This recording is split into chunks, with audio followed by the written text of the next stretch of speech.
האחד שהיה נמאס לו כבר לשמור כשרות, הלך לניו יורק, נכנס למסעדה, הזמין חזיר. סטייק חזיר ככה, גודל תינוק 1.2 קילו.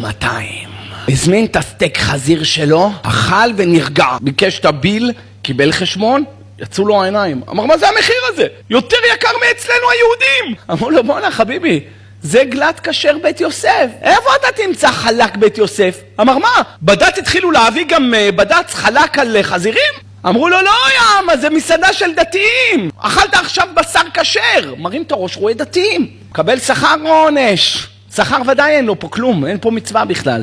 אבל עונש ודאי מגיע לו. איזה עונש? על המחשבה הרעה. הוא התכוון למרוד בקודשא בריחו. הוא נותן שכר למי שרוצה לעשות את רצונו. אז אם אתה רוצה לעשות את רצונו ונאנסת ואתה לא עושה, אתה מקבל שכר. אבל אם התכוונת לעשות עבירה ויצא לך בפוקס מצווה, אתה לא מקבל שכר, אתה מקבל עונש כי רצית למרוד בו. אין מסחרה של מצוות.